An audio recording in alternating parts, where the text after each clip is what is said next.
ان الحمد للہ نحمدہ ونستعینہ ونستغفرہ ونعوذ باللہ من شرور انفسنا ومن سیئات اعمالنا من یہد اللہ فلا مضل له ومن یضلل فلا ہادی له واشهد ان لا الہ الا اللہ وحدہ لا شریک له واشهد ان محمدا عبدہ ورسولہ اما بعد فإن خیر الحدیث کتاب اللہ وخیر الہدی ہدی محمد صلی اللہ علیہ وسلم وشر الامور محدثاتها وکل محدثات بدعۃ وکل بدعۃ ضلالۃ وکل ضلالۃ فی النار۔ اعوذ باللہ السمیع العلیم من الشیطان الرجیم من ہمزہ ونفخہ ونفثہ۔ بسم اللہ الرحمن الرحیم۔ رب اشرح لی صدری ویسر لی امری واحلل عقدۃ من لسانی یفقہوا قولی۔ بسم اللہ الرحمن الرحیم۔ ان اللہ وملائکتہ یصلون علی النبی یا ایھا الذین آمنوا صلوا علیہ وسلموا تسلیما۔ اللہم صلی علی محمد وعلی آل محمد کما صلیت علی ابراہیم وعلی آل ابراہیم انک حمید مجید۔ اللہم بارک علی محمد وعلی آل محمد کما بارکت علی ابراہیم وعلی آل ابراہیم انک حمید مجید۔ اللہم ربنا آتینا فی الدنیا حسنۃ وفی الآخرۃ حسنۃ وقنا عذاب النار۔ ربنا آتینا من لدنک رحمتہ وہیئ لنا من امرہ رشدا۔ لا الہ الا انت سبحانک انی کنت من الظالمین۔ حسبنا اللہ ونعم الوکیل یا حی یا قیوم برحمتک استغیث ولا حول ولا قوۃ الا باللہ العلی العظیم آمین۔ الحمدللہ آج 2 دسمبر سیٹرڈے کے دن قرآن کلاس نمبر 73 کی اسٹوڈیو ریکارڈنگ ہونے جا رہی ہے۔ آج بھی انشاءاللہ تعالی ہم سورۃ النساء کی آیت نمبر 48 اور اسی سے جڑی ہوئی سورۃ النساء کی آیت نمبر 116 کے کانٹیکس میں توحید اور شرک کی سینسٹیوٹی کے حوالے سے باقی گفتگو انشاءاللہ مکمل کریں گے۔ پچھلی جو مسلسل 2 کلاسز تھی 71 72 اسی سے ریلیٹڈ تھی، اور آج انشاءاللہ تعالی امید ہے کہ یہ گفتگو کنکلوڈ ہو جائے گی۔ آپ لوگوں نے نوٹس کیا ہوگا کہ اس توحید کے ایشو کے اعتبار سے اور شرک کے سینسٹیوٹی کے اعتبار سے میں نے صرف 1 پوائنٹ ایجنڈا جو ہے وہ ڈسکس کرنے جا رہا ہوں مسلسل، اور وہی ہے مسئلہ استعانت، غیر اللہ کو مدد کے لیے پکارنا، جو سامنے ہستی موجود نہیں ہے، باقی ساری چیزیں ثانوی ہے، اور عموماً باقی چیزیں لوگوں کو پتہ بھی ہے کہ غیر اللہ کے کو سجدہ نہیں کرنا، جہالت کی وجہ سے کوئی کرتے ہیں الگ بات ہے۔ اصل جو چیز ہے نا جس کے اوپر لوگ پھنسے ہوئے ہیں، ایاک نعبد و ایاک نستعین، یہ جو دوسرا حصہ ہے کہ دعا بھی صرف اللہ سے ہی کرنا ہے، اسی کو مسئلہ استعانت کہتے ہیں۔ اور میں نے اس کے لیے ذرا مزید سفسٹیکیٹڈ لفظ یوز کیا ہے، دعا صرف اللہ ہی سے، جس پہ میرا یہ ریسرچ پیپر بھی ہے جو میں نے دونوں ویڈیوز میں ڈسکس کیا ہے۔ میں اس بات پر اکثر بڑا دکھی ہوتا ہوں کہ اگر آپ ڈر رہے ہو کسی مسلمان کو قرآن کی آیت پیش کرتے ہوئے، تو ایک لمحے کے لیے سوچے کہ وہ شخص مسلمان ہے بھی یا نہیں، کہ جس کو آپ ڈرے کہ اگر ابھی میں نے اسے قرآن کی آیت پڑھ کے سنائی ہی نہ تو مجھے فوراً گستاخی کا فتویٰ لگا دے گا۔ اگر کافر ہو تو پھر تو سمجھ میں آتا ہے، مسلمان کو اگر دوسرا مسلمان قرآن کی آیت پیش کرتے ہوئے ڈرے تو سر پھر ڈر جانا چاہیے کہ معاملہ بہت زیادہ بگڑ چکا ہے۔ میں آپ کو اگزامپل کے طور پہ ایک آیت پیش کر دیتا ہوں، اور آپ سے میں یہ ریکویسٹ کروں گا کہ یہ آیت کبھی بھرے مجموعے میں، کبھی دوستوں کے اندر، کبھی اپنے خاندان کے لوگوں میں بیٹھ کے آپ اس آیت کو بیان کریں، اور اس کا ترجمہ جس مغب فکر کے وہ ہے نا اسی کے ترجمہ آپ پڑھ کے بتا دیں، اور پھر دیکھیں آپ کے ساتھ کیا ہوتا ہے۔ حالانکہ وہ قرآن کی آیت ہے، ترجمہ بھی ان کے اپنے علماء نے کیا ہوا ہے، حمزہ بریلوی صاحب کا ترجمہ اٹھا لے یا اشرفی تھانوی صاحب کا یا جناگڑھی صاحب کا یا فتح محمد جلندری کا یا سید فرمان علی شاہ کا اٹھا لے. میں نے سارے فرقوں کے علماء کے نام لے لیے. سورۃ الاعراف کی آیت نمبر 188. اعوذ باللہ من الشیطان الرجیم. بسم اللہ الرحمن الرحیم. اللہ عملی کلی نفسی نفع ولا ضر. اے نبی تم فرما دو کہ میں تو اپنی جان کے لیے بھی نہ کسی کے نفع کا مالک ہوں نہ کسی کے نقصان کا. الا ما شاء اللہ. ہاں مگر جو اللہ چاہے. اگر نبی علیہ السلام کو اپنی ذات کے حوالے سے اختیار نہیں ہے تو کسی دوسرے کو نفع دینے تو بہت بڑی بات ہو جائے گی. ولو کنت عالم الغیب. اور اگر میں خود غیب جان لیتا ہوتا، جس طرح کہ ہمارے بریلویوں کا یہ عقیدہ ہے، جب ہم انہیں یہ بات کرتے ہیں تو وہ آگے سے لڑتے ہیں، نہیں ہم تو کہتے ہیں اللہ بتاتا ہے. یہ مسئلہ نہیں ہے. آپ یہ کہتے ہیں کہ اللہ تعالیٰ نے یکمش سارا علم دے دیا ہوا ہے. اب نبی علیہ السلام کو اللہ کو کنسلٹ کرنے کی کوئی ضرورت نہیں ہے، وہ خود ہی حاصل کر لیتے ہیں. یہ نہیں ہم کہہ رہے ہوتے کہ آپ یہ کہہ رہے کہ وہ اللہ کی مدد کے بغیر حاصل کیا ہے. نہیں، آپ کہتے ہیں سب کچھ مل گیا. یقین نہ آئے تو آپ اعلیٰ حضرت کا ترجمہ پڑھ لیں.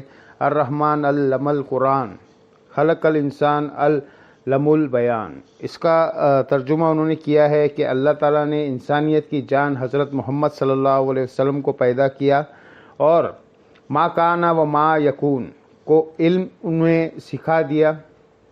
یعنی جو کچھ تھا اور جو کچھ ہوگا سب کا علم دے دیا. تو اب فرق صرف رہ گیا ذاتی اتائی کا. ویسے تو اعلیٰ حضرت کہتے ہیں التولاۃ المکیہ کے اندر جو انہوں نے علم الغیب کے اوپر کتاب لکھی ہے، وہ کہتے ہیں انبیاء اور اللہ کے علم کو تو ایسا ہی فرق ہے جیسے کہ ایک سمندر ہو اور دوسری طرف ایک قطرہ کوئی پرندہ اپنی چونچ میں لیتا ہے، تو اتنا ڈفرنس ہے. لیکن جب ڈفرنس پوچھیں گے، جو اتنا بڑا ڈفرنس ہے، کہیں پھر جھلکنا تو چاہیے نا. تو جیسے آپ یہ بات کریں گے تو کہیں گے آپ نبی کے علم کو ناپ رہے، آپ تو بڑے گستاخ ہو گئے. ناپا تو آپ نے خود ہی ہے. آپ نے کہا کہ سمندر اور قطرے کا فرق ہے، تو ہمیں کوئی موٹا سا فرق بتا دینا تو فوراً گستاخی کا فتویٰ لگائیں گے. اور یہاں پہ اللہ تعالیٰ کیا فرما رہا ہے؟ اے نبی تم فرماؤ کہ اگر میں خود غیب جان لیتا ہوتا، یعنی میرے پاس یہ کمپیٹنسی ہوتی. یہ کوئی کمپیٹنسی نہیں ہے. جس طرح عورت کو یہ اختیار نہیں ہے کہ اپنا دودھ اتار سکے جب تک وہ دوائی استعمال نہ کرے یا نیچرل اس کی پریگننسی نہ ہو جائے، اس کے اپنے اختیار میں نہیں ہے. اسی طریقے سے کسی پیغمبر کے اختیار میں یہ چیز نہیں ہوتی ہے کہ کوئی غیبی خبر پتہ چل جائے جب تک اللہ اس پہ ظاہر نہ کر دے. یہ کوئی کمپیٹنسی نہیں ہے جو آپ سیکھیں گے اور پھر آپ جب چاہے فارمولا لگائے اور ان کو آگے رزلٹ نکل آئے. نہیں، تم فرماؤ اگر میں غیب جان لیتا لستکثرت من الخیر، تو میں تو بہت خیر کثیر جمع کر لیتا. وما مسنی یسوء، اور مجھے کبھی کوئی تکلیف بھی نہ پہنچتی. یعنی اگر مجھے مستقبل کا خود پتہ ہوتا تو مجھے تکلیف ہی نہیں پہنچتی. بالکل نیچرل چیز ہے. اگر ایک شخص کو یہ پتہ چل جائے کہ میں یہاں سے نکلوں گا اور فلاں روڈ اتنے بج کر اتنے منٹ پر کراس کروں گا، ایک ٹریلر مجھے کچل دے گا، تو وہ تو نکلے گا ہی نہیں، اپنا راستہ بدل دے گا. واقعی جسے غیب کا علم ہو جائے تو اسے کبھی بھی کوئی تکلیف نہیں پہنچ سکتی. اور یہ نبی علیہ السلام کے حوالے سے بات ہو رہی ہے. باپ بے کدھر؟ اے نبی تم فرماؤ اگر غیب میں خود جان لیتا تو میں بہت سا خیر کثیر جمع کر لیتا. مجھے کبھی کوئی برائی نہ پہنچتی، نہ کوئی تکلیف آتی کبھی. ان آنا الا نذیر و بشیر، میں تو نہیں ہوں مگر ڈر سنانے والا آخرت کا اور خوشخبری دینے والا جنت کی. لی قومی یؤمنون، ان لوگوں کے لیے جو بات ماننا چاہے. ویسے عموماً ترجمہ کر دیتے ہیں ایمان لانے والوں کے لیے. ایمان والے وہی ہوتے ہیں جو بات مانتے ہیں اور جو نہ مانے چاہے وہ ان کے لیے قرآن میں کوئی ہدایت نہیں ہے۔ سر یہ آیت کا صرف ترجمہ ہے، پڑھ کے بتا دے کسی مجلس کے اندر، اور 295C سے آپ ذرا بچ کے بتائیں مجھے۔ تو سر جس ملک میں، جس قوم کے سامنے، جس امت کے سامنے آپ اس امت کی پیغمبر کی کتاب کی ایک آیت پیش کر سکے تو سمجھ لے کہ امت نے ابھی تک پیغمبر کو پیغمبر نہیں مانا، جیسے کہ ماننے کا حق ہے۔ اللہم لا تجعلنا منہم، رضیت باللہ ربا وبالاسلام دینا وبمحمد نبی و رسول، آمین صلی اللہ علیہ وسلم۔ آگے چلے سورہ بنی اسرائیل میں اللہ تعالیٰ نے آیت نمبر 56 اور 57 میں یہ مقدمہ مزید کھول کر بیان کیا ہے، جس کے بعد کوئی گنجائش نہیں رہ جاتی۔ یہ چند لاجواب کر دینے والی آیت میں سے ایک آیت کا پورشن ہے، قُلِتْ الَّذِينَ زَعَمْتُم مِّن دُونِی، اے نبی تم فرما دو کہ جن ہستیوں کے بارے میں تمہارا زوم ہے نا، اللہ کے سوا، تو انہیں پکار کے دیکھو، پکارو۔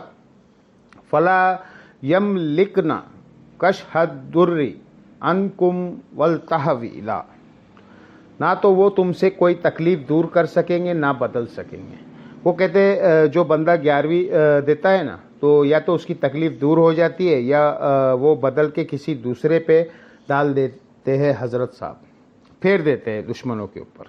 اولئک الذین یدعون یبتغون الی ربہم الوسیلہ، اور جن کو تم پکار رہے ہو مدد کے لیے، وہ تو خود اپنے رب کو پکار رہے ہیں۔ اب یہ بتوں کے بارے میں آیت نہیں ہے سر، یہ اللہ کے نیک بندوں کے بارے میں ہے۔ وہ تو اپنے رب کے حضور خود وسیلہ تلاش کرتے ہیں۔ وسیلہ سے مراد نیک اعمال اور وہ اللہ نے ساتھ کلیئر کر دیا، ایہم اقرب، کون ان میں سے اللہ کے قریب ہو جائے، وَيَرْجُونَ رَحْمَتَ، اور وہ تو خود اللہ سے اس کی رحمت کی طلبگار رہتے ہیں، وَيَخَافُونَ عَذَابَ، اور ڈرتے رہتے ہیں اس کے عذاب سے، إِنَّ عَذَابَ رَبِّكَ كَانَ مَحْذُورًا، بے شک تیرا رب کا عذاب چیز ہی ایسی ہے کہ اسے ڈرا ہی جائے۔ اللہم اجرنا من النار۔ اچھا، یہ آیت ایک ایسی ہے جس کے کانٹیکس میں ایک حدیث ہے بخاری اور مسلم میں، یہ کہتے ہیں جی مثال نزول بھی ساتھ بتایا کرے، تو پھر سن لو۔ بخاری مسلم دونوں میں ہے۔ عبداللہ ابن مسعود کہتے ہیں یہ آیت ان جنات کے بارے میں ہے نازل ہوئی تھی کہ جو جنات کلمہ پڑھ کے مسلمان ہو گئے تھے، لیکن کافر جب جنگلوں میں جاتے تھے نا تو انہی جنات کی پناہ حاصل کرتے تھے، یعنی جب کسی جنگل میں جاتے تھے تو کہتے تھے اس جنگل میں جس جن کی حکومت ہے نا، ہم اس کی پناہ میں آتے ہیں کہ وہ ہماری مشکل کشائی کرے۔ تو اللہ تعالیٰ فرما رہا ہے وہ تو خود اللہ کے ساتھ ایمان لا کر اللہ کے طرف متوجہ ہے، اور یہ اتنے جانور ہے یہ لوگ کہ آج تک انہی کو پکار رہے ہیں۔ سورہ جن میں تو آتا ہے کہ وہ جن گفتگو کرتے ہوئے کہتے ہیں کہ جنات کی سرکشی میں اضافہ اسی لیے ہوا ہے کہ لوگوں نے مدد کے لیے ان کو پکارنا شروع کر دیا، تو ان کو بھی اپنی ویلیو پتہ لگ گئی۔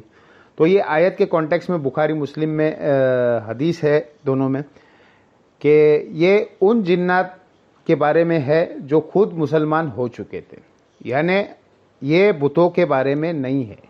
اس میں من دون اللہ بھی آ گیا ہے، جو کہتے ہیں من دون اللہ جو ہے نہ وہ بت ہوتے ہیں۔ من دون اللہ انبیاء بھی ہے، پیغمبر، فرشتے، اولیاء اللہ، جنات، انسان سب ہے۔ جب انہوں نے اللہ کے مقابلے پر کھڑا کر دیا جائے، جس طرح میں نے پچھلی دفعہ عیسیٰ ابن مریم کے حوالے سے بتایا تھا سورۃ المائدہ کی آیت نمبر 75 میں، انہوں نے بھی من دون اللہ ہی کہا گیا، اور ساتھ کہا گیا وہ نہ تمہارے نفع کے مالک ہے نہ نقصان کے۔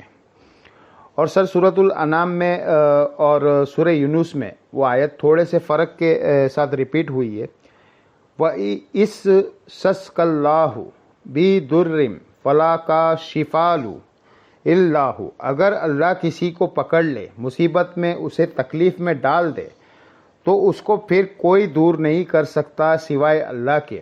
وَإِن يَمْسَسْكَ بِخَيْرٍ، اور اگر اللہ کسی کے لیے ارادہ کر دے خیر کا، فَلَا رَادَّ لِفَضْلِهِ، تو پھر اللہ کے فضل کو کوئی دور نہیں کر سکتا، کوئی نہیں دور کر سکتا، کسی سے کوئی چیز چھین نہیں سکتا۔ اور اسی کو نبی علیہ السلام نے بھی ٹرانسلیٹ کیا۔ نبی علیہ السلام فرض نماز کے بعد دعا مانگا کرتے تھے، اللہم لا منیع لما آتیت ولا موتی لما منعت ولا ينفع ذا الجد منک الجد، اے اللہ جسے تو عطا کرے اسے کوئی چھین نہیں سکتا، جسے تو چھین لے اسے کوئی دے نہیں سکتا، اور کسی بھی شخص کا اس کا عہدہ اور منصب فائدہ نہیں دے سکتا۔ صحیح مسلم میں حدیث ہے، جس کو اس کے اعمال نے پیچھے چھوڑ دیا، اس کا نسب اسے آگے نہیں لے جا سکتا۔ البتہ اگر کسی کو عمل درست ہے، پھر نسب کا فائدہ ہوگا، پھر حسن اور حسین ہی جنتی نوجوانوں کے سردار ہوں گے، اور سیدہ فاطمہ ہی جنتی عورتوں کی سردار ہوگی، جو صحیح بخاری میں آیا ہے، مسلم میں بھی آیا ہے، اور جامعہ ترمذی مسند احمد میں بھی موجود ہے۔ اب میرے بھائیو، اللہ تعالیٰ کی کرم نوازی ہے کہ اس نے انسانیت کو بغیر پروٹوکول کے ڈائریکٹ اپنے سے مانگنے کی اجازت صرف نہیں دی ہے، بلکہ حکم دیا ہے۔ آپ کو پتہ ہے آلموسٹ 17ویں صدی عیسوی کے اندر برٹش امپائر کے اندر ایک قانون پاس ہوا تھا، اسے کہا جاتا ہے میگنا کارٹا۔ آپ گوگل پر سرچ کریں، یہ ان کی آئین کا ایک حصہ ہے۔ میگنا کارٹا کے تحت ہر شخص کو رعایا میں سے ایک یہ حق مل گیا کہ وہ اپنے حکمران سے جا کے اپنے ایشو ڈسکس کر سکتا ہے۔ اس کو انہوں نے میگنا کارٹا کا نام دیا ہے۔ تو ڈاکٹر اسرار صاحب رحیم اللہ تعالی فرمایا کرتے تھے کہ انسانیت کا میگنا کارٹا قرآن میں آیا ہے۔ یہ تو صرف ان کی رعایا ہے نا، ساری انسانیت جن و انس کی سب کے لیے میگنا کارٹا قرآن میں سورۃ البقرہ کی آیت نمبر 186، وَإِذَا سَأَلَكَ عِبَادِي أَنِّي فَإِنِّي قَرِيب، اے نبی جب بھی میرے بندے آپ سے میرے بارے میں پوچھے تو آپ فرماؤ میں تمہارے بہت قریب ہوں، اجیب الدعوۃ داعی عیسیٰ داعن، میں ہر پکارنے والے کی پکار سنتا ہوں جب وہ مجھے دعا کے لیے پکارے، لیکن شرط کیا ہے؟ فَلْيَسْتَجِيبُوا لِي وَلْيُؤْمِنُوا بِي لَعَلَّهُمْ يَرْشُدُونَ، لیکن لوگوں کو بھی چاہیے میرا کہنا مانے، میری بات مانے اور مجھ پہ ایمان لائے، جیسے کہ ایمان لانے کا حق ہے، تاکہ وہ ہدایت پا سکے۔ یہ ون وے ٹریفک نہیں ہوگا، آپ کو بھی کچھ کرنا ہوگا، پھر رسپانس آئے گا۔ اب یہ چیزیں اتنی واضح ہے، آلموسٹ 100 منٹ کی گفتگو اس پر ہو چکی ہے۔ اب میں چاہ رہا ہوں آج وہ 10 جو بڑے بڑے وسوسے ہیں،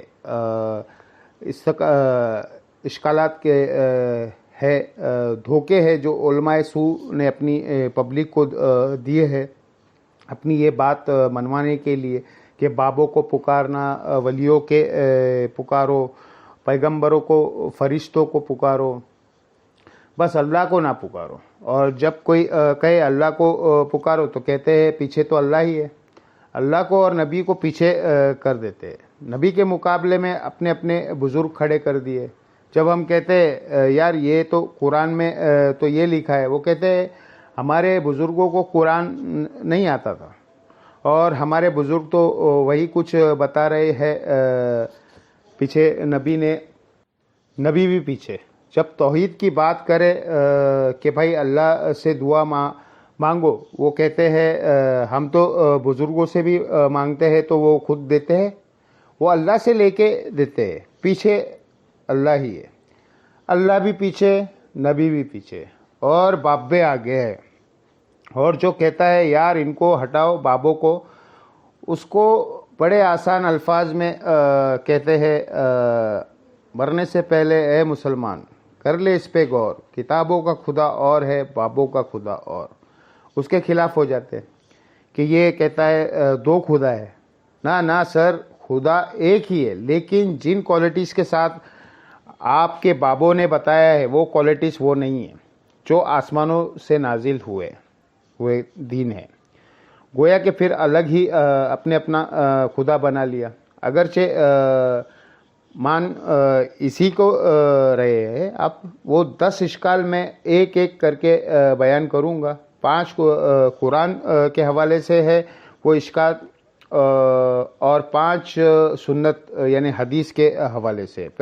پہلا اشکال یا دھوکہ وہ یہ دیتے ہیں کہ جی قرآن میں آیا ہے یا ایھا الذین آمنوا استعینوا بالصبر والصلاۃ، اے اہل ایمان مدد چاہو صبر اور نماز کے ذریعے، اور یہ پڑھتے آدھی آیت ہے، آگے نہیں پڑھتے کیا لکھا ہوا ہے، اور کہتے ہیں اس سے ثابت ہوا کہ صبر اور نماز تو غیر اللہ ہے، تو آپ غیر اللہ سے مدد مانگ سکتے ہیں۔ تو ہم کہتے ہیں میرے بھائی یہ تو آپ نے خود بھی کبھی نہیں مانگی، کبھی آپ نے کہا المدد یا نماز میری مدد فرمائے، میری حاجت گیری کیجئے، یا پھر یا صبر میری مدد فرمائے۔ وہ خود ہی سوچ میں پڑ جاتے ہیں کہ واقعی ہم نے تو کبھی نہیں کہا۔ تو سر یہ آیت پوری پڑھے نا، ان اللہ مع صابرین، اللہ بے شک صبر کرنے والوں کے ساتھ ہے۔ یعنی صبر اور نماز وہ اعمال ہے جو وسیلے کے طور پر اللہ تک پہنچنے کا ذریعہ ہے۔ مدد اللہ سے ہی مانگنی ہے، یہ تو ہماری دلیل ہے۔ صحیح بخاری میں نبی علیہ السلام نے جو ایک وظیفہ کیا کرتے تھے وہ رپورٹ کیا ہے ابن عباس نے۔ وہ کہتے ہیں کہ ابراہیم علیہ السلام کہ جب آگ میں ڈالنے لگے تھے نا، ابراہیم علیہ السلام بہت غیرت مند تھے توحید کے معاملے میں، تو انہوں نے اس وقت پکارا تھا حسبنا اللہ و نعم الوکیل، ہم نے اللہ پر ہی بھروسہ کیا ہے، وہی بہتر کارساز ہے۔ اور ابن عباس کہتے ہیں تمہارے جد امجد ابراہیم بھی یہی کہا کرتے تھے، اور ہمارے نبی پہ بھی جب مشکل وقت آتا تھا تو وہ بھی یہی کہتے تھے حسبنا اللہ و نعم الوکیل۔ سر پورے قرآن میں انبیاء کی دعائیں ہیں کہ اس میں باب بزرگ کچھ بھی نہیں ہے، اور نہ کہیں تعلیم کیا گیا ہے ہمیں کہ بابوں کو ڈال کے انبیاء کی تعلیمات کو ہمیں سمجھانے کے لیے تھی، ایسا بھی نہیں ہے۔ جامعہ ترمذی میں ایک حدیث ہے، اس کی صحیح سند المستدرک للحاکم میں ہے، اور سنن نسائی الکبریٰ میں بھی ہے کہ نبی علیہ السلام ہر مصیبت اور پریشانی میں کہا کرتے تھے یا حیو یا قیوم برحمتک استغیث، اے خود سے زندہ ہر چیز کو تھامنے والے، میں تیری رحمت کے ساتھ تیری مدد کا سوال کرتا ہوں۔ اگر نون سے پڑھیں گے تو پھر جمع کا صیغہ ہو جائے گا، ہوں سوال کرتے ہے۔ نستغیث بھی درست ہے، استغیث بھی درست ہے، الحمدللہ۔ اب دوسرا اشکال سنیں، وہ کہتے ہیں عیسیٰ علیہ السلام کے بارے میں قرآن میں آیا ہے، انہوں نے کہا تھا من انصاری الی اللہ تو قال الحواریون نحن انصارک۔ حضرت عیسیٰ نے خود مدد مانگی ہے جی غیر اللہ سے، اپنے ساتھیوں سے کہ کون اللہ کے لیے مدد کرے گا، اور ساتھیوں نے بھی کہا ہم اللہ کے لیے آپ کی مدد کرنے کے لیے تیار ہیں۔ تو اس کا مطلب یہ ہے کہ حضرت عیسیٰ کے صحابہ جو ہے وہ حضرت عیسیٰ کے مشکل کشا ہوئے، یہ تو پھر ایسا ہی ہوا نا کہ وہ مشکل کشا ہو گئے پھر تو، یعنی حضرت عیسیٰ نہیں ہے مشکل کشا، ان کے ساتھی ان کے مشکل کشا ہے۔ واہ واہ سبحان اللہ۔ اس کا یہ مطلب ہی نہیں ہے، وہ کہہ رہے ہیں کہ کون اللہ کے لیے مدد کرے میرے دین کے کاموں میں۔ اس میں یہاں کہاں لکھا ہوا ہے کہ ان کے ساتھی فوت ہو گئے تھے اور وہ قبر پہ جا کے کہتے تھے قبروں سے نکلو اور روحانی طور پر جذبے امثالی کے ساتھ آ کر میری مدد کرو. یہ بھی ایک نئی ٹرم ہے. وہ کہتے ہیں نا قاسم نودوی صاحب 6 سال بعد کس طرح نکلے دیوبند کی صلح کروانے کے لیے میداری میں. وہ کہتے جی جسد امثالی کے ساتھ ایک نیا ان کا جسم ملا تھا تو قبر سے نکل آئے. جب بریلویوں کے نکل آئے تو وہ شرک ہے، دیوبندیوں کے نکل آئے تو توحید ہے. اپنی عقل کا علاج کروائے. تو یہ تو بالکل ظاہری اسباب ہے. یہ وہی چیزیں ہیں جو قرآن میں حکم ہے. وَتَعَاوَنُوا عَلَى الْبِرِّ وَالتَّقْوَىٰ وَلَا تَعَاوَنُوا عَلَى الْإِثْمِ وَالْعُدْوَانِ. نیکی پرہیزگاری کے کاموں میں ایک دوسرے کی مدد کرو، برائی کے کاموں میں مت کرو. اس میں تو غیر اللہ کو غیب میں پکارا ہی نہیں جا رہا ہے، نہ مرے ہوئے کو پکارا جا رہا ہے، نہ کسی دور والے کو سامنے موجود ہے. وہ تو سر آپ کافر سے بھی مدد لے. صحیح بخاری میں حدیث ہے نبی علیہ السلام کی وفات اس حال میں ہوئی کہ آپ کی زیرہ گروی رکھی ہوئی تھی یہودی کے پاس اناج کے عوض. تو آپ کافر سے بھی مدد لے. ظاہری اسباب ہے. یہ تو نہیں ہے کہ فوت ہو گئے ہے اور سامنے موجود نہیں ہے اور آپ اس سے مدد کے لیے پکار رہے ہیں. نہیں، وہ نہ آپ کسی جن کو پکار سکتے ہیں، نہ فرشتے کو، نہ کسی پیغمبر کو، نہ کسی بزرگ کو. اور یہ تو حضرت عیسیٰ کے ساتھی تھے نا. اس طرح کی آیت قرآن میں نبی صلی اللہ علیہ وسلم بھی سورۃ الاعراف میں 157 ہے، جس میں اللہ تعالیٰ نے باقاعدہ حکم دیا ہر اہل ایمان کو کہ تمہارا ایمان اس وقت کامل ہوگا کہ جب تم نبی کی مدد کرو گے ان کے دین کے سلسلے میں. فَالَّذِينَ آمَنُوا بِهِ وَأَزَّرُوا. جو ان پر ایمان لے کر آئے پھر ان کی عزت کی وَانصَرُوا اور ان کی مدد کی. وَاتَّبَعُوا النُّورَ الَّذِي أَنزَلَ اور پیروی کی اس قرآن نور کی جو ان کے ساتھ نازل ہوا. اولئک ھم المفلحون. وہ فلاح پالے گا. ہم آج بھی نبی علیہ السلام کی مدد کر سکتے ہیں ان کی دین کی اشاعت کر کے. تو اس کا کیا مطلب ہے؟ ہم رسول اللہ کے مشکل کشا ہو گئے؟ نہیں، ہم تو اپنی مشکل دور کرنے کے لیے اللہ کے دین کا جو ہے وہ کام کر رہے ہیں. تو یہ معنی ہی کچھ اور تھا، اس کو بدل دیا. یقین کریں اگر یہ گوروں کو اردو آتی ہو نا تو کس طرح مذاق اڑائیں گے ان کی باتوں کا. تیسرا اشکال وہ کہتے ہیں جی سورۃ المائدہ میں آیا ہے انما ولیکم اللہ رسولہ والذین آمنوا. بے شک تمہارا پشپنا، تمہارا ولی، تمہارا دوست، تمہارا مددگار تو ہے اللہ، اس کا رسول اور اہل ایمان. تو بالکل ہم مانتے ہیں. اس میں یہ کہاں سے ثابت ہو گیا کہ آپ ان کو پکارے؟ اہل ایمان حضور کے ساتھ آپ کے مددگار تھے. بالکل ٹھیک ہے. یہ تو نہیں ہوا کہ نبی علیہ السلام نے خیبر کے موقع پر حضرت حمزہ کو پکارا ہو جو فوت ہو چکے تھے عہد میں کہ آئے میری مدد فرمائے. حضرت علی سامنے موجود تھے، ان کو بلائے. تو بالکل دوست بھی ہے، پشپنا بھی ہے جو اویلیبل ہے. آج کی ڈیٹ میں صرف اللہ کو مدد کے لیے پکاریں گے اور اہل ایمان جو آپ کے سامنے موجود ہے آپ ان کے ساتھ ہی ہوں گے. اور اس کو وہ سپورٹیو آیت ہے سورۃ الانفال کی آیت نمبر 62. ڈیسائسو ہے، بالکل واضح ہے. وَإِن يُرِيدُوا أَن يَخْدَعُوكَ. اے نبی اگر آپ کو خطرہ ہو نا کہ یہ کافر آپ کے ساتھ دھوکہ کریں گے فَإِنَّ حَسْبَكَ اللَّهُ. تو بے شک اللہ آپ کے لیے کافی ہے. هُوَ الَّذِي أَيَّدَكَ بِنَصْرِهِ وَبِالْمُؤْمِنِينَ. وہ اللہ ہے جس نے اپنی طرف سے آپ کی مدد کی اور اہل ایمان کے ذریعے بھی آپ کی مدد کی، یعنی صحابہ کے ذریعے آپ کو مضبوط کیے۔ تو اس کا مطلب کوئی یہ لے گا کہ صحابہ حضور کے مشکل کشا تھے؟ نہیں، دین میں سپورٹیو تھے ظاہری اسباب کے طور پر۔ پھر اس کے آگے چل کر اللہ تعالیٰ نے کہا ہے کہ ہم نے تو فرشتے بھی نازل کیے مدد کے لیے، لیکن کسی کو فرشتوں کو مدد کو لیے پکارا نہیں ہے ان جنگوں کے اندر۔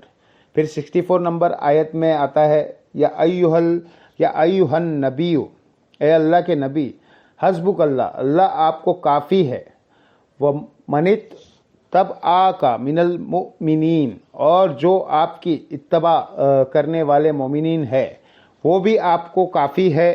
تو اس کا کیا مطلب؟ حضور جو ہے وہ حسبنا اللہ و نعم الوکیل کی بجائے وہ اپنے صحابہ کے حسبنا پڑھتے تھے؟ نہیں، آپ کے سپورٹیو تھے۔ تو دین کے حوالے سے جس طرح آج کی ڈیٹ میں ہم بھی نبی علیہ السلام کے سپورٹیو ہے، ہم ان کے دین کا کام کر رہے الحمدللہ، اور اللہ سے امید کرتے ہیں اللہ تعالیٰ ہمیں جنت الفردوس میں اپنے محبوب علیہ السلام کا ساتھ نصیب کرے گا انشاءاللہ۔ اللہم انا نسألوک جنت الفردوس مع النبیین والصدیقین والشہداء والصالحین، آمین۔ چوتھا اشکال وہ کہتے ہیں جی قرآن میں آیا ہے سورہ التحریم میں، فَإِنَّ اللَّهَ هُوَ مَوْلَاهُ أَجِبْرِلُ وَصَالِحُونَ مُؤْمِنِین، رسول اللہ کا مولا تو اللہ ہے، جبریل اور مومنین اور اس کے بعد فرشتے بھی۔ اچھا، اس کا مطلب ہے حضور علیہ السلام المدد یا جبریل کہتے تھے؟ نہیں، یعنی وہ ان کے پشپنا ہے۔ جب اللہ تعالیٰ کسی کی ڈیوٹی لگاتا تھا وہ حضور کے ساتھ کام کرتے تھے، آپ کے صحابہ آپ کی خدمت گزاری میں تھے۔ یہ مطلب ہے یہ تو نہیں ہے کہ آج کے ڈیٹ میں آپ نے پکارنا ہے نبی علیہ السلام نے یا جبریل یا مدد کہا ہے، بلکہ قرآن میں سورۃ الانفال میں آیا ہے کہ اللہ نے اپنے نبی سے وعدہ کیا ہے کہ ہم غزوہ بدر میں احد میں فرشتے نازل کریں گے۔ تو حضور نے فرشتوں کو خود نہیں پکارا، اللہ نے کہا ہم بھیجیں گے۔ پکارنے والا معاملہ کہیں نہیں ہے مدد کے لیے کسی کو۔ اگر یہی والا معنی لیا جاتا تو صحابہ اکرام جو ہے وہ کہہ رہے ہوتے یا امیر حمزہ المدد، کسی نے نہیں کہا، جو سامنے موجود ہے۔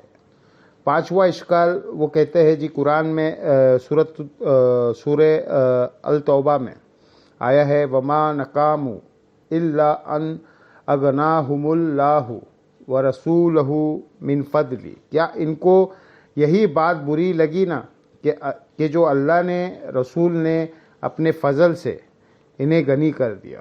اور یہ آیت لوگوں نے اپنے گھروں کے باہر لکھ کے لگائی ہے کہ اللہ اور اس کا رسول دونوں ہی غنی کرتے۔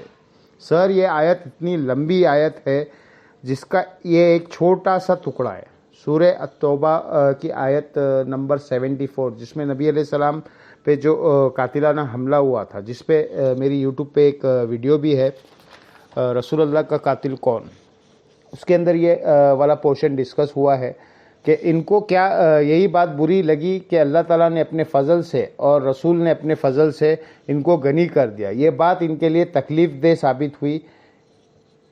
کن کے لیے؟ منافقین کے لیے، کیونکہ وہ کہتے تھے ہمیں مال غنیمت میں سے زیادہ حصہ ملے۔ تو یہ سٹارٹ کہاں سے ہو رہا ہے؟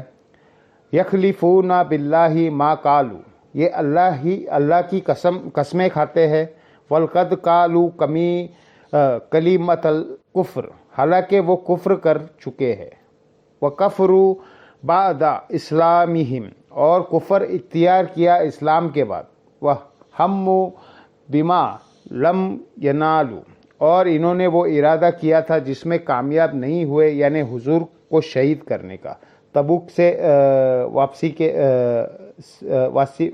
پہ۔ پھر ساتھ آیا ہے وما نقاموا الا ان اغناہم اللہ ورسولہ من فضل، کیا ان کو یہی برا لگا کہ اللہ اور اس کا رسول نے اپنے فضل سے ان کو غنی کر دیا، یعنی اللہ کے ٹکڑوں پہ یہ پل رہے ہیں، رسول اللہ ان کو مال غنیمت میں سے حصہ دیتے ہیں، اس کے اگینسٹ انہوں نے یہ کیا کہ یہ نبی علیہ السلام کے جان کے دشمن بن گئے۔ اس سے یہ کہاں سے ثابت ہو گیا کہ آپ نے اللہ کے رسول کو مدد کے لیے پکارنا ہے؟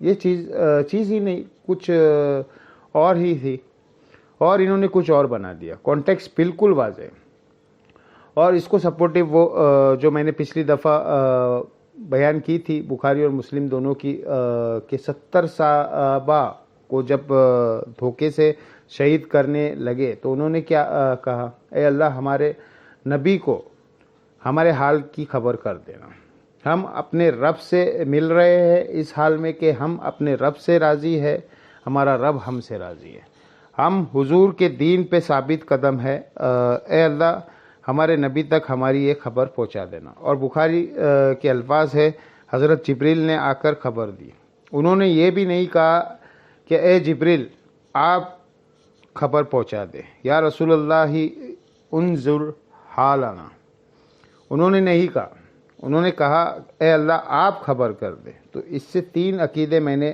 کہا تھا کلیئر ہوئے، علم الغیب، حاضر اور ناظر، اور مسئلہ استعانت یعنی غیر اللہ کو پکارنا۔ تینوں مسئلے جو انہوں نے بنائے ہوئے ہیں غلط طریقے سے وہ فارغ ہو گئے اس ایک حدیث سے۔ تو صاحب تو یہ کرتے تھے، ان کو نہیں پتہ تھا یہ قرآن میں آیت ہے وما نقاموا الا ان اغناہم اللہ ورسولہ من فضل، وہ یہ مطلب نہیں لیتے تھے۔ تو یہ 5 اشکال ختم ہوئے جو قرآن سے دیتے تھے۔ اب 5 حدیث والے بڑے مشہور ہے، وہ بھی میں کور کر لیتا ہوں۔ 6واں اشکال صحیح بخاری میں حدیث ہے، میں کان بن جاتا ہوں، میں ہاتھ بن جاتا ہوں، میں پاؤں بن جاتا ہوں۔ پوری تصوف اس کے اوپر کھڑی ہوئی ہے، اور وہ بھی اس لیے کہ یہ بھی آدھی حدیث پیش کرتے ہیں، پوری تو ان کی موت ہے۔ یہ صحیح بخاری میں حدیث ہے، نبی علیہ السلام نے فرمایا، حدیث قدسی ہے کہ اللہ تعالیٰ فرماتا ہے جس نے ولی کے ساتھ دشمنی کی میرے اس سے خلاف جنگ ہے۔ انڈیا پاکستان والے ولی نہیں، یہ ولی اللہ کی بات ہو رہی ہے، جو اللہ کی عبادت کرتے تھے، جو اپنی عبادت کرواتے ہیں نا، وہ اللہ کے ولی نہیں ہیں، ان سے اعلان جنگ ہے میرا۔ صحابہ اہل بیت انہی پیٹرن پہ چلنے والے ایمان جنہوں نے ان کی تعلیمات ہم تک پہنچائی، اعلان جنگ ہے۔ اور میرا بندہ میرا قرب کسی چیز سے حاصل نہیں کر سکتا جو فرائض میں پابندی سے حاصل کرتا ہے۔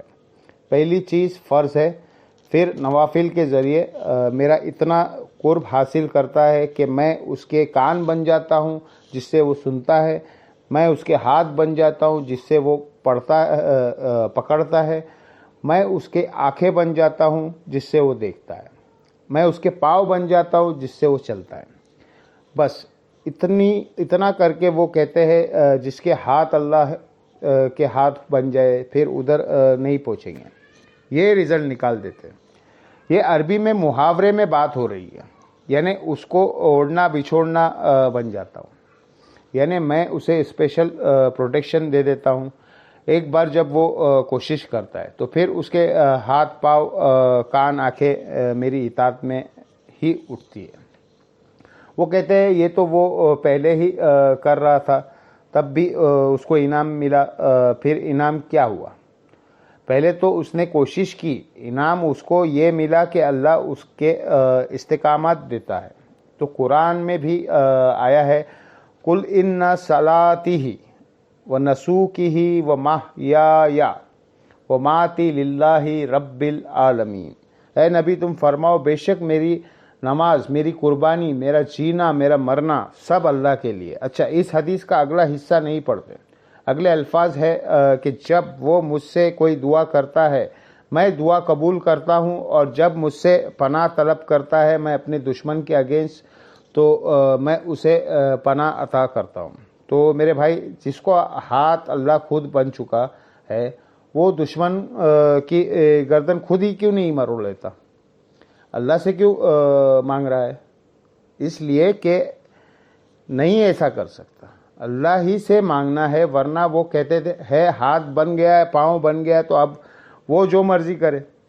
اور ویسے آپ کو شرم نہیں آتی؟ اس کو فزیکل معنی آپ لیں گے کہ اللہ کسی بزرگ کا پاؤں ہے، تو پھر آپ پہ 295 لگے گا۔ تو یہ بات ہو رہی ہے محاورتاً، اور آگے الفاظ حدیث کے اس کی حفاظت کر رہے ہیں، لہٰذا یہاں سے دھوکہ دینا بند کریں۔ اور اس کو سپورٹیو وہ حدیث ہے بخاری مسلم دونوں میں، ماں عائشہ کہتی ہے جب بادل نظر آتے تھے نا اور آندھی چلتی تھی تو ہم لوگ خوش ہوتے تھے کہ بارش آئے گی، اور حضور صلی اللہ علیہ وسلم کے مبارک چہرے پر پریشانی کا اثر آ جاتے۔ تو میں کہتی اللہ کے نبی، لوگ تو خوش ہو رہے، بارش آئے گی، اور آپ پریشان ہو رہے، تو آپ فرماتے اے عائشہ مجھے کیا پتا کہ ان بادلوں سے آگ برسے گی یا بارش کا پانی؟ تو کسی نے نہیں کہا یا رسول اللہ آپ کو نہیں پتا بارش کا پانی ہی برستا ہے، لیکن حضور کا یقین اللہ پہ دیکھے۔ پھر آگے سورہ احقاف کی وہ آیت تلاوت کی، قوم عاد پہ عذاب کی اسی طریقے سے آیا تھا کہ سخت گرمی کے بعد ایک بادل نمودار ہوا، اور وہ ساری قوم اس کے نیچے آ گئی، اور کہا کہ ابھی بارش برسے گی۔ اس میں سے آگ نکلی اور وہ سب ہلاک ہوئے۔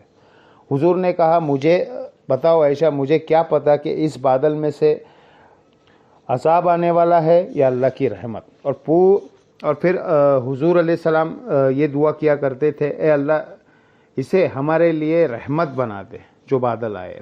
اگر نبی علیہ السلام اپنے بارے میں کہہ رہے ہیں مجھے نہیں پتا کہ اس میں سے کیا ہونا ہے، تو آپ بابوں کے بارے میں کیا کہہ سکتے ہیں کہ وہ اشارہ کر کے یہ کر دیں گے، وہ کر دیں گے؟ نبی علیہ السلام کو آپ یقین دیکھیں کہ فیصلے اللہ نے ہی کرنا ہے۔ ہاتھ بن جاتا ہوں، پاؤں بن جاتا ہوں، اگر اسی کو پریکٹیکل مثال ہوتی تو وہ نبی علیہ السلام کے مبارک ذات ہوتی۔ البتہ اس میں جہاں معجزات ہے وہ ہم مانتے ہیں، جو بخاری مسلم میں ہے، آپ نے دعا کی تو بارش نازل ہو گئی۔ پھر اگلے خطبے میں وہی بندہ خود کھڑا ہوا، پورے ہفتے تک بارش ہوئی۔ اس نے کہا یا رسول اللہ ہمارے تو گھر ٹپک رہے ہیں، تو آپ نے مبارک انگلی سے اشارہ کیا، اللہ تعالیٰ نے آپ کی دعا قبول کی، وہ معاملہ علیحدہ ہے۔ یہ تو رپورٹ ہوئی چیزیں۔ آپ جو بابوں کے بارے میں سٹوری بتاتے ہیں وہ کوئی رپورٹ نہیں ہوئی ہے، سب جعلی ہے۔ اگر اصلی ہے تو کر کے بتا دیں، ایک نگاہ مار کے یوٹیوب سے نبی علیہ السلام کے متعلق گستاخانہ ویڈیو ہی ڈیلیٹ کر دو، کرا دے نا۔ کس دن کام آئے گی آپ کی بزرگی؟ ان کے پاس تو اختیار بھی ہے نا۔ ساتواں اشکال وہ کہتے ہیں، مسلم شریف میں حدیث ہے، نبی علیہ السلام نے ایک صحابی سے کہا کہ مانگ کیا مانگتا ہے؟ حضرت رابعہ سے جو وضو کروایا کرتے تھے، ربیہ انہوں نے کہا جنت میں آپ کا پڑوس مانگتا ہوں۔ تو دیکھیں حضور نے جنت عطا فرما دی۔ سر یہ حدیث پوری تو پڑھے، اس کے آگے الفاظ ہے اس کے علاوہ بھی کچھ مانگنا ہے تو مانگ لو۔ کہا نہیں یا رسول اللہ آپ کا پڑوس ہی چاہیے۔ تو آپ نے فرمایا کثرت سے سجود سے میری مدد کر۔ اب اس کا مطلب یہ نہیں لینا کہ وہ حضور کا مشکل کشا بن گیا۔ آپ تو ہر جگہ مدد دیکھ کے مشکل کشا بنا لیتے ہیں۔ یعنی تم زیادہ عبادت کرو، میری مدد کرو کہ میں اللہ کو سفارش کر سکوں کہ یہ نیک بندہ ہے، اس کو میرے ساتھ کر دیں۔ بالکل واضح ہے۔ باسل ربیہ جنت مانگی۔ جنت مانگ لی.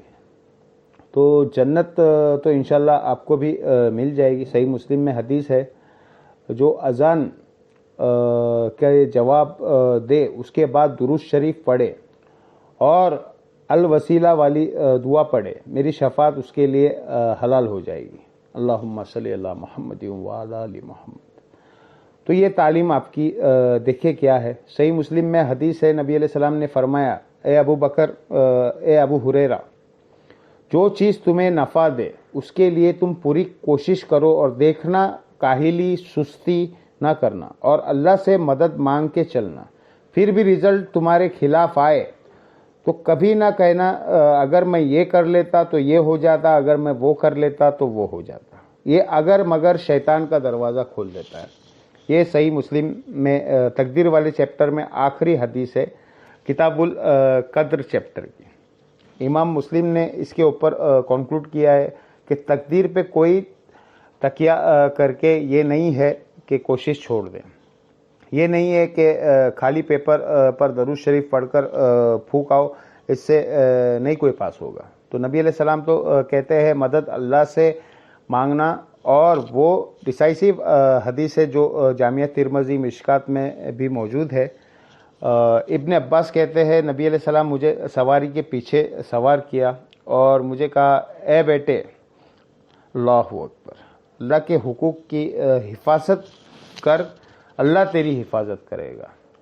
الفاظ پر غور فرمائیں، کیا زبردست الفاظ ہیں. اور اللہ تعالیٰ کی احکامات کی پیروی کر، تو ہمیشہ اپنے رب کو اپنے سامنے پائے گا. تیری مدد کے لیے وہ ہر وقت ہوگا، اور جب بھی تجھے سوال کرنا ہو تو صرف اللہ ہی سے ہی کرنا، اور جب مدد مانگنی ہو وَاسْتَعِن بِاللَّہ تو صرف اللہ سے مدد مانگنا. اور بچے جان لے، اگر پوری امت مل کے تجھے ذرے برابر بھی نقصان پہنچانا چاہے اور اللہ نہ چاہے تو نہیں پہنچا سکتی، اور اگر ساری امت زمین اور آسمان کی ساری مخلوقات مل کے ذرے کے برابر تجھے فائدہ بھی پہنچانا چاہے نہیں پہنچا سکے گی مگر جو اللہ چاہے گا.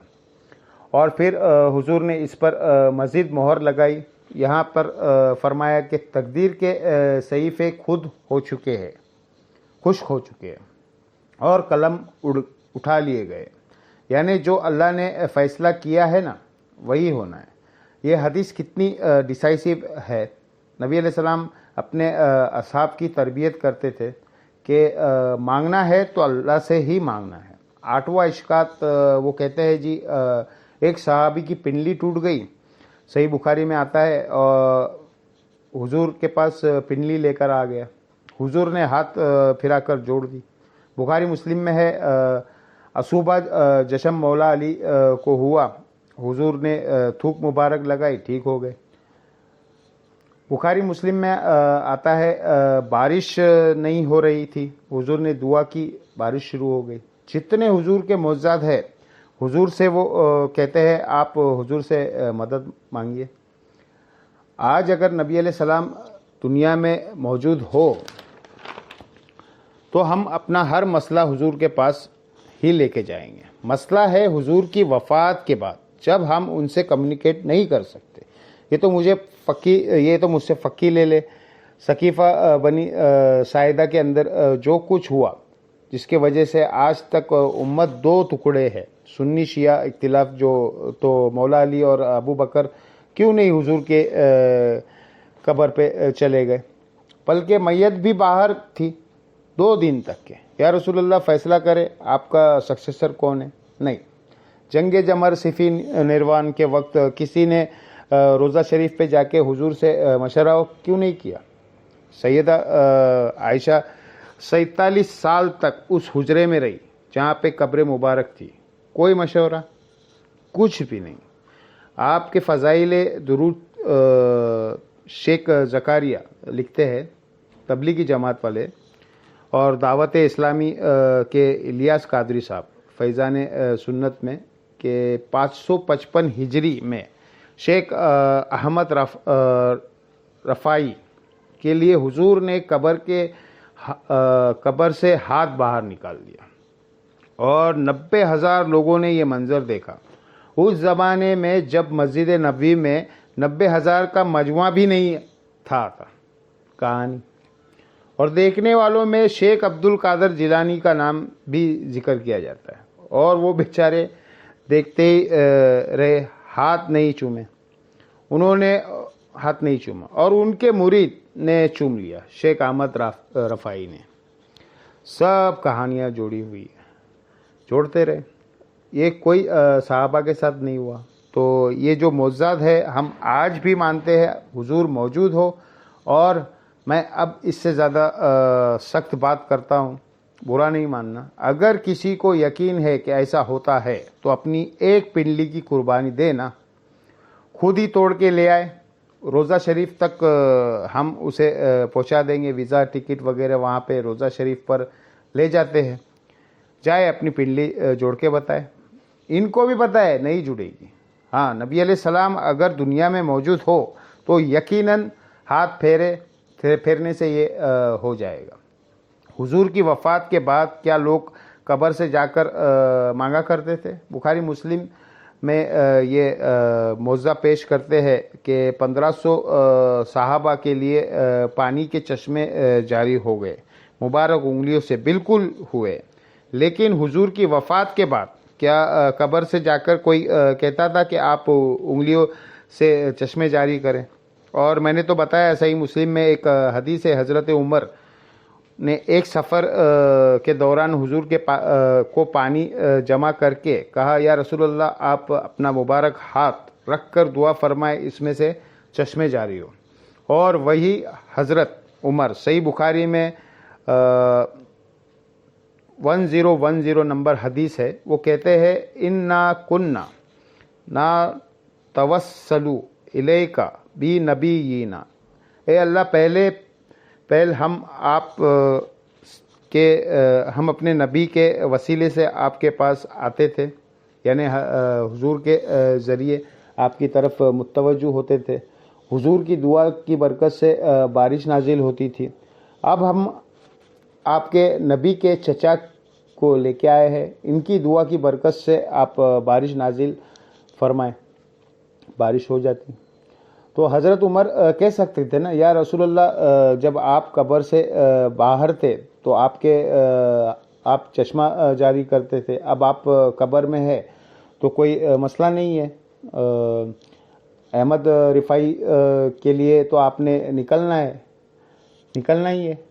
تو آپ قبر مبارک سے ہاتھ باہر نکالے اور امت کو سیراب کر لے. تو یا پھر آپ کہے حضرت عمر جو ہے وہ وہی عقیدہ رکھتے تھے جو قرآن اور سنت میں ہے اور جو ہم پیش کر رہے ہیں کہ وفات کے بعد اب وہ کمیونیکیشن گیپ نہیں ہوگا. حیات النبی اپنی جگہ موجود ہے، لیکن دنیاوی حیات نہیں، آخرت کی حیات ہے. حیات النبی پہ سب سے زیادہ ویڈیوز ہی میری ہیں، اور جس میں نہ سانس ہے، نہ کھانا ہے، نہ پینا ہے، دنیا والا نہ ٹوائلٹ ہے.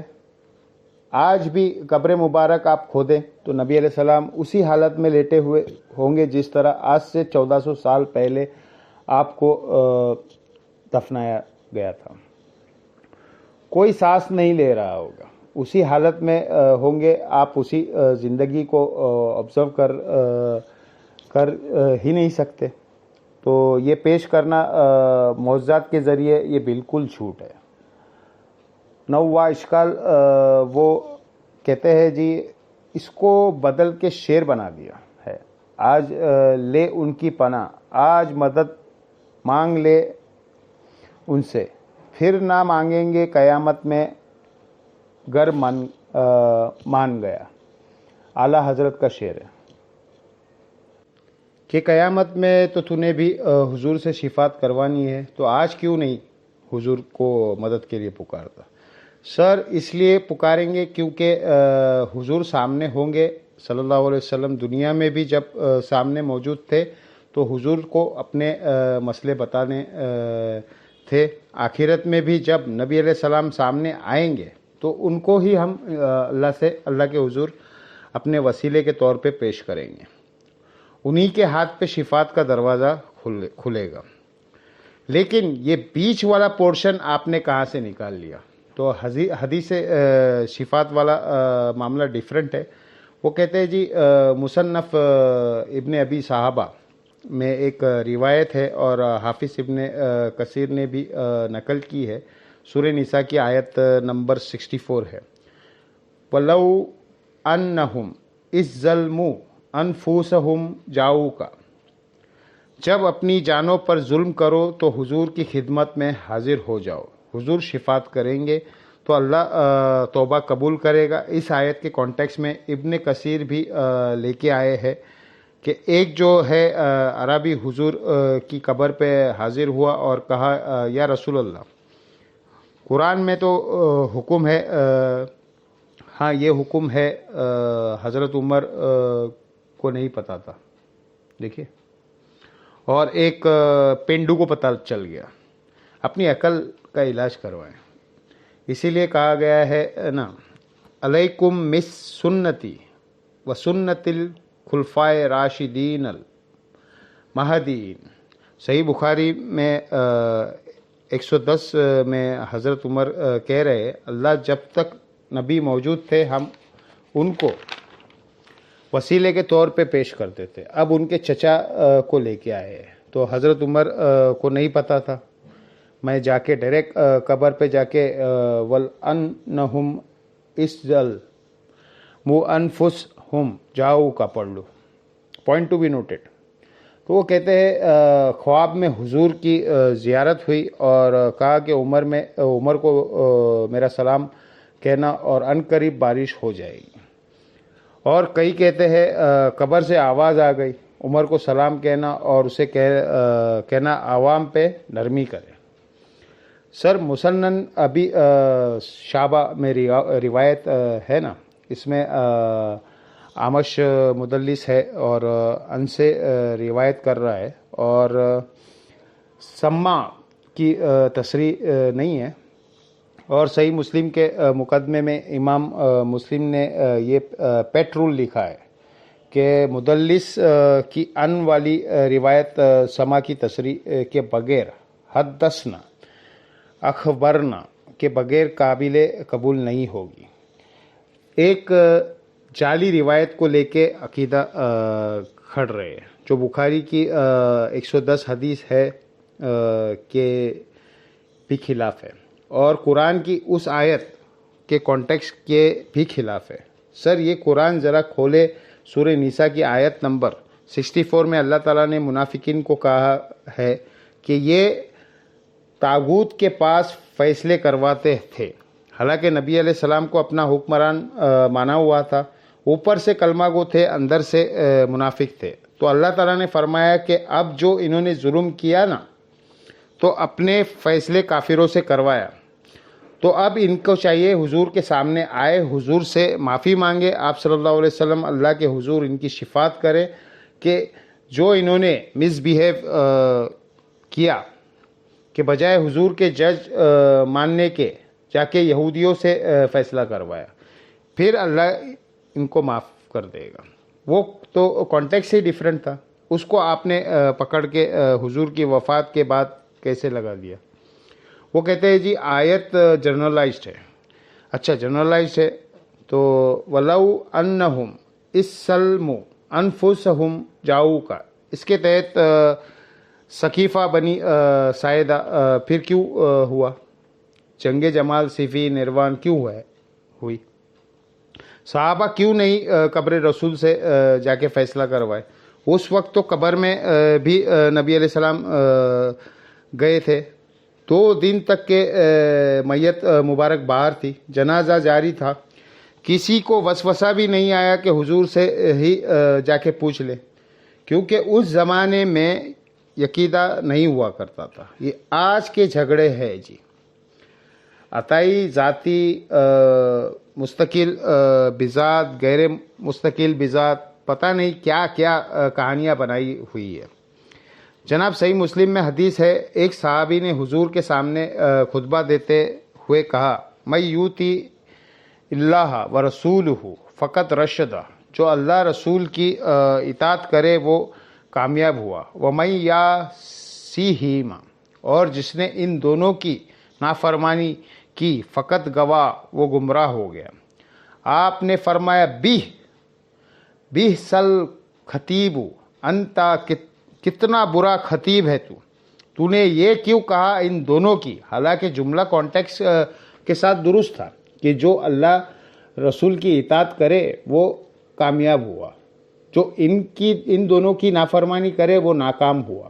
لیکن حضور نے فرمایا دونوں نہیں کہے، اللہ ایک ہے. تم نے کہنا چاہیے وَمَن يَعْصِ اللَّهَ وَرَسُولَهُ فَقَدْ غَوَىٰ. اس نے نہیں آگے سے کہا کہ ہک ہے. اور ابو داؤد میں آگے الفاظ ہے، آپ نے فرمایا کم ازہا، اٹھ نکل ادھر سے، تو نے مجھے اللہ کے ساتھ شامل کر دیا. اور مسند احمد میں اور امام بخاری کی کتاب میں ادب المفرد میں ایک صحابی نے کہہ دیا یا رسول اللہ ماشاء اللہ شئت، اے اللہ کے رسول جو اللہ چاہے اور جو آپ چاہے. آپ نے فرمایا اجعلتنی للہ عدلا، اجعلتنی للہ ندا، کیا تو نے مجھے اللہ کے مقابلے پر کھڑا کر دیا.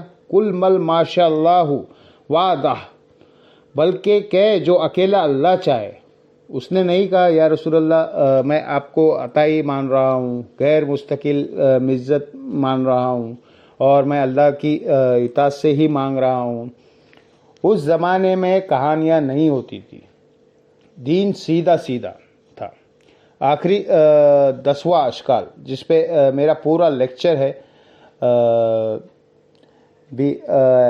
مجھے تم سے شرک کا خوف نہیں. اچھا نہیں خوف ہے تو صحیح بخاری میں یہ کیوں حدیث ہے کہ دیکھنا میری شان کو اس طرح بلند نہ کرنا جس طرح عیسیٰ ابن مریم کو ان کے ماننے والوں نے کیا. میں اللہ کا بندہ اور اس کا رسول ہوں، مجھے اللہ کا بندہ اور اس کا رسول کہنا. تو کسی نے نہیں کہا یا رسول اللہ آپ کو تو گارنٹی ہے امت شرک نہیں کرے گی، تو آپ ہمیں یہ نصیحت کیوں کر رہے ہیں.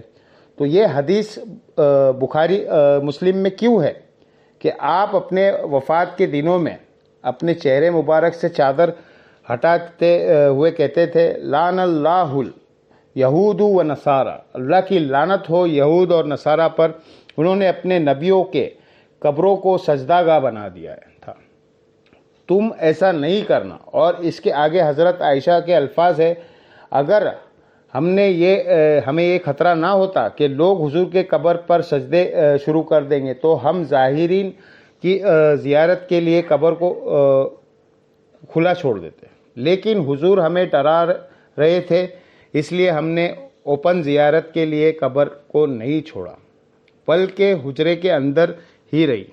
اب تو وہ اجازت سے بھی کوئی اندر نہیں جا سکتا. تو کسی کو نہیں پتا تھا مجھے تم سے شرک کا خوف نہیں. میری پوری یوٹیوب پر ویڈیو ریکارڈ ہوئی ہے، مجھے تم سے شرک کا خوف نہیں. یہ حضور علیہ السلام نے صحابہ کو اور صحابہ کے پیٹرن پر چلنے والی ایک خاص اسکول آف تھاٹ کو یہ بات کی تھی کہ قیامت تک ایک میرا امت کا گروہ ایسا ہے جو بخاری مسلم میں آتا ہے کہ وہ قیامت تک حق پہ قائم رہے گا، باقیوں کے لیے نہیں آیا. وہ تو ابو داؤد میں خود ہی آپ کہتے ہیں 72 جہنم میں جائیں گے اور ایک جنت میں جائے گا. اس زمانے میں وہ صحابہ تھے جن سے شرک کا خوف نہیں تھا، اور صحابہ کے زمانے سے قیامت تک ایک گروہ، ورنہ تو یہ خود بھی مانتے ہیں نصیریہ جو علی اللہ کہہ رہے ہیں اس وقت وہ یہود اور نصارہ کا گروہ نہیں ہے، شیعہ سے نکلا ہوا ہے. قادیانی جو ختم نبوت پہ شرک کر رہے ہیں سنیوں سے نکلا ہے. اور حلولیہ جن کو کشم معجوم میں خود علی اجمیری صاحب نے کہا ہے یہ گمراہ فرقہ ہے جو کہتے ہیں بندے کے اندر اللہ گھس جاتا ہے. کیا یہ شرک نہیں ہے؟ خود انہوں نے مانا ہے سنیوں کے 12 فرقوں میں سے 10 حق پہ ہے اور 2 گمراہ ہے۔ اور اس حدیث کی شرح آپ ابن اجرس کلانی کی فتح الباری پڑھ لے یا عمدۃ القاری پڑھ لے بدر الدین عینی کی، دونوں نے لکھا ہے کہ پوری امت کے لیے گارنٹی نہیں ہے، خاص طبقے کے لیے، ادروائز امت میں لوگ شرک میں مبتلا ہوئے۔ صحیح مسلم میں حدیث ہے، جس کے جنازے میں 40 ایسے لوگ شریک ہو جو شرک نہ کرتے ہو تو ان کی شفاعت قبول کر لی جائے گی۔ جو جنازہ تو پڑھتے مسلمان ہی ہے۔ بخاری مسلم میں حدیث ہے، جب یہ آیت نازل ہوئی سورہ الانعام کی آیت نمبر 82، الذین آمنوا ولم یلبسوا ایمانہم بظلم اولئک لہم الامن وہم مہتدون، جو ایمان لایا اور جو ایمان کے ساتھ شرک نہ کیا وہی قیامت والے دن امن میں ہوگا۔ تو صحابہ نے کہا، یا رسول اللہ، شرک کون نہیں کرتا ہوگا، ظلم کون نہیں کرتا ہوگا؟ صحابہ تو چھوٹے سے گناہ کو بھی ظلم سمجھتے تھے۔ حضور نے فرمایا، یہاں ہر ظلم نہیں، اس ظلم سے مراد اِنَّ شرک لا ظلم عظیم، سورہ لقمان کی آیت نمبر 13 تلاوت کی نبی علیہ السلام نے، یعنی جو ایمان لانے کے بعد شرک نہ کرے اس کے لیے گارنٹی ہے کہ وہ امن میں ہوگا۔ باقی گناہ ہو اس کے معاملے میں اللہ تعالیٰ ٹالریٹ کر لے گا۔ اور سر وہ جو حدیث ہے ترمذی میں، مسند احمد میں، کہ جو شخص 10 دفعہ پڑھ لے لا الہ الا اللہ وحدہ لا شریک لہ لہ الملک ولہ الحمد بیدیہ الخیر یحیی و یمیت وہو علی کل شیء قدیر، فجر اور مغرب کے بعد بغیر پاؤں بدلے تو اسے کوئی چیز نقصان نہیں پہنچا سکتی سوائے یہ کہ وہ شرک خود ہی کر دیں۔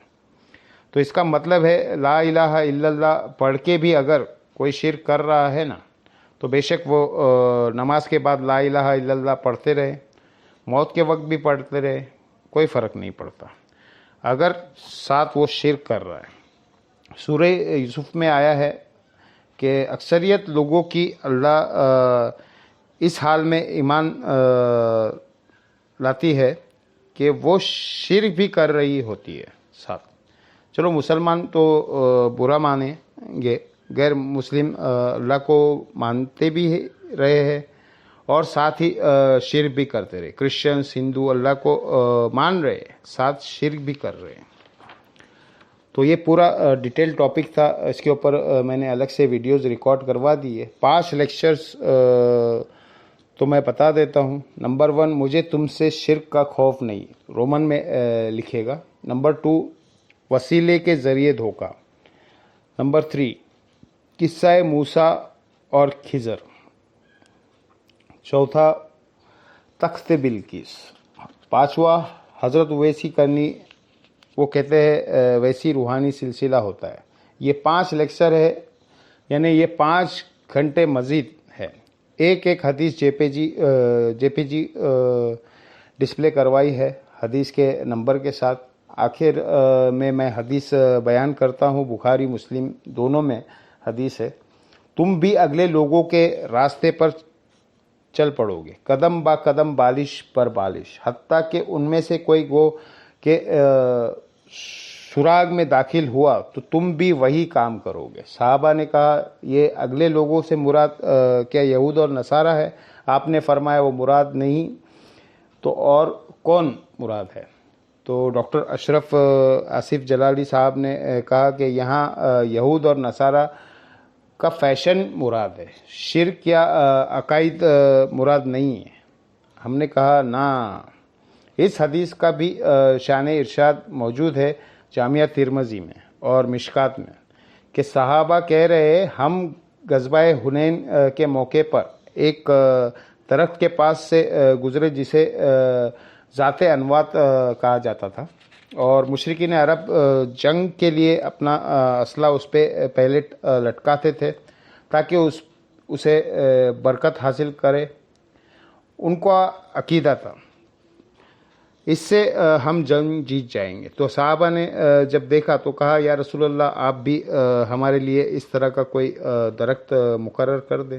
آپ نے کہا سبحان اللہ، آج تو تم نے بھی وہی بات کر دی جو موسیٰ کے ماننے والوں نے کی تھی۔ پھر نبی علیہ السلام نے سورۃ الاعراف کی آیت تلاوت کی کہ موسیٰ کے ساتھی جب ایک جگہ سے گزرے جہاں پہ کچھ لوگ بتوں پر دھیان کیے ہوئے بیٹھے تھے، تو کہا ہمارے لیے بھی اللہ کا کوئی بت بنا دے۔ حضور نے کہا تم اللہ کا بت مانگ رہے ہو؟ کسی نے نہیں کہا یا رسول اللہ ہم نے اللہ کا بت کا تو ہم فیض کے لیے ایک درخت مانگ رہے ہیں، تم تو قبروں کو بھی نہیں چھوڑتے۔ تو آپ نے فرمایا موسیٰ کے ماننے والے کی بات کر دی۔ پھر آپ نے فرمایا اللہ کی قسم تم بھی آگے لوگوں کے پیچھے چل پڑو گے، یعنی جو شرکیاں کام انہوں نے کیے ہیں تم بھی کرو گے، یعنی اس امت میں بھی یہ کام آئے گا۔ تو یہ حدیث بخاری مسلم کی وہ شرح بیان کر رہی ہے۔ یہاں مراد فیشن نہیں ہے بلکہ شرکیہ عقائد ہے۔ اس سے اللہ تعالی ہمیں محفوظ رکھے۔ اللہ تعالیٰ سے دعا ہے جو حق بات میں نے کی اللہ تعالیٰ ہمارے دلوں میں راسخ فرمائے، اور جذبات میں میرے منہ سے کوئی غلط بات نکل گئی تو اللہ تعالیٰ ہمارے دلوں سے باہر کر دے، ہمیں معاف بھی کر دے۔ اللہم صلی علی محمد وعلی آل محمد کما صلیت علی ابراہیم وعلی آل ابراہیم انک حمید مجید۔ اللہم بارک علی محمد وعلی آل محمد کما بارکت علی ابراہیم وعلی آل ابراہیم انک حمید مجید۔ اللہ تعالیٰ سے دعا ہے جو حق بات میں نے کہی ہمیں اس بات پہ خود عمل کر کے دوسرے بھائیوں تک پہنچانے کی توفیق عطا فرمائے۔ سبحانک اللہم و بحمدک اشہد ان لا الہ الا انت استغفرک و اتوب الیک وما علینا الا البلاغ المبین۔ جزاکم اللہ خیر۔